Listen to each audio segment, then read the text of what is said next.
Bonjour à tous, alors dans cette vidéo, comme promis, je vais vous parler un petit peu de ce que je fais pour mon potager d'automne, ce que je vais préparer. Donc j'avais à la base fait des semis de choux, brocolis, choux-fleurs, cabus dans des barquettes comme celle-ci que j'ai laissées en extérieur. Les graines ont bien monté, mais je me suis tout fait manger au fur et à mesure, ça disparaissait. Alors ou peut-être c'est de la fonte aussi. Et puis c'est vrai que j'avais tendance un peu à les oublier.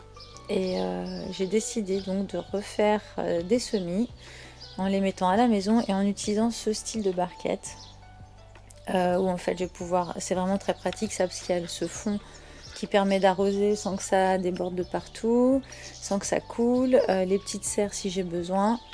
Et honnêtement oui, je vais faire ça et je vais le mettre dans la maison pour voir si déjà j'aurai plus un œil dessus régulièrement. Et donc j'aurai moins ce problème d'oublier de les arroser.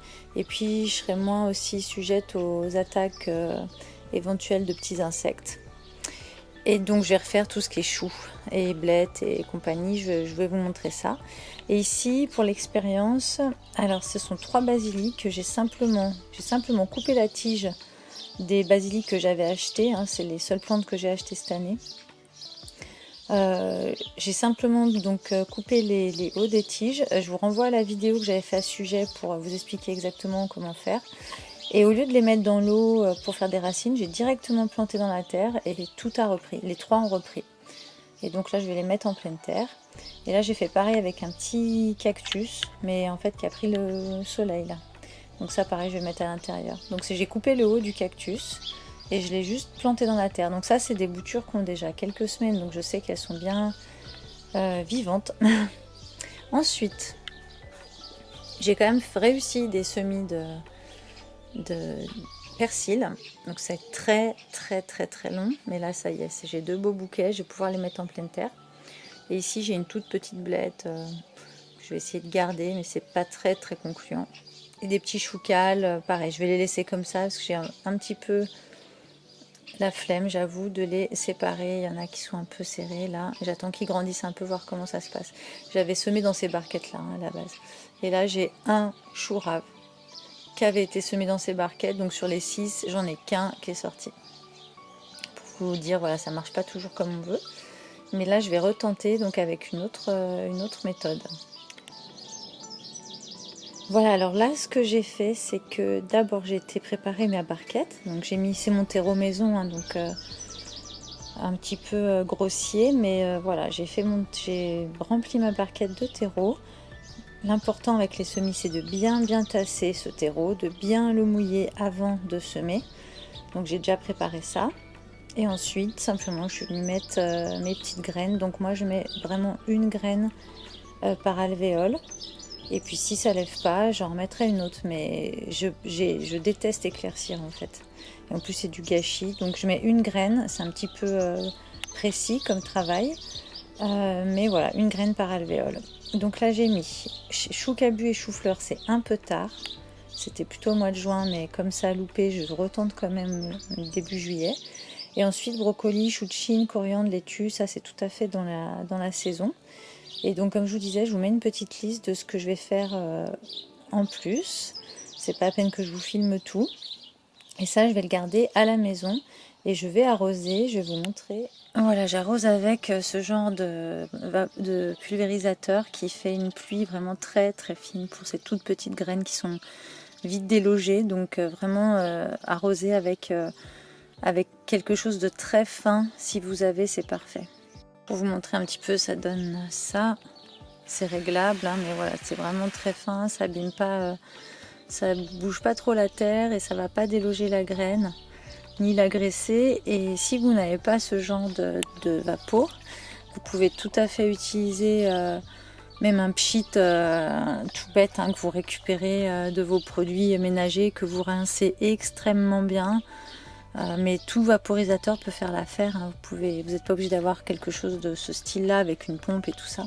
Mais le but c'est que le filet d'eau, enfin le jet d'eau soit le plus léger possible, fasse comme une brume sur vos semis.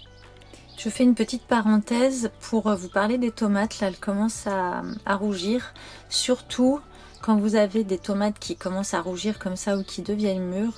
ne les ramassez pas tout de suite dès que vous en avez une, parce qu'en fait les autres tomates ont besoin de l'éthylène qui sera dégagée par cette tomate qui est en train de mûrir ou qui est mûre pour mûrir à leur tour. Donc si vous récoltez au fur et à mesure, dès que vous avez une tomate mûre, vous la récoltez, les autres auront beaucoup de mal à mûrir. Ce n'est pas le soleil qui fait mûrir les tomates, contrairement à ce qu'on pense souvent, mais vraiment l'éthylène des autres fruits mûrs. C'est pour ça que les tomates vertes en fin de saison, on peut les mettre avec une pomme, une poire, une banane pour qu'elles mûrissent en cagette par exemple. Mais ça aussi, j'ai fait une vidéo à ce sujet, je vous mets le petit lien si vous voulez. Donc par exemple celle-là, c'est une des premières, il y en a quelques autres aussi dans la serre. Je vais la laisser. Comme ici également, donc celle-là qui est bien mûre. Après, je vais pas la laisser non plus pourrir sur place, mais j'attends que les autres puissent en profiter un petit peu. Donc quand j'ai des tomates qui commencent comme ça à mûrir, je les laisse un petit peu pour en faire profiter les autres. Et la dernière chose que je vais faire ce matin, c'est de faire des petites boutures ici de sauge et romarin. Vous pouvez faire ça avec toutes les plantes qui gardent leur feuillage l'hiver, donc ça peut être le laurier aussi par exemple. Donc simplement je vais venir enlever les feuilles à mi-hauteur des tiges, je vais vous montrer ça. Couper aussi un petit peu les feuilles des sauges pour éviter trop d'évaporation et tout simplement mettre ça en terre. À l'ombre, à mi-ombre, bien garder le terreau humide et attendre que la bouture se fasse.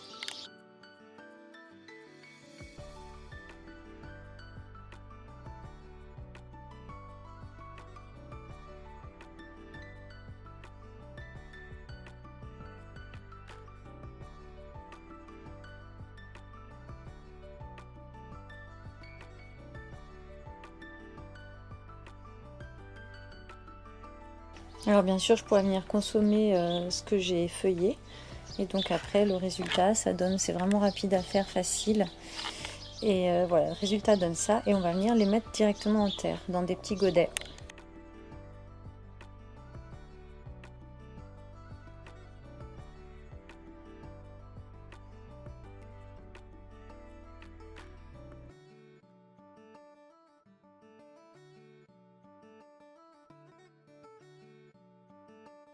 Alors voilà ce que ça donne. Je vais les laisser à mi-ombre, bien surveiller que le terreau reste humide. Et je vous montrerai ce que ça donne dans une prochaine vidéo. Voilà, cette vidéo est terminée. J'espère qu'elle vous aura plu. Si vous n'êtes pas abonné, je vous invite à vous abonner. Ça me ferait très plaisir. N'hésitez pas également à poser vos questions ou à faire des commentaires. C'est toujours constructif. Et j'espère que tout va bien dans vos jardins. Je vous souhaite un bel été et à très très vite sur la chaîne. Ciao!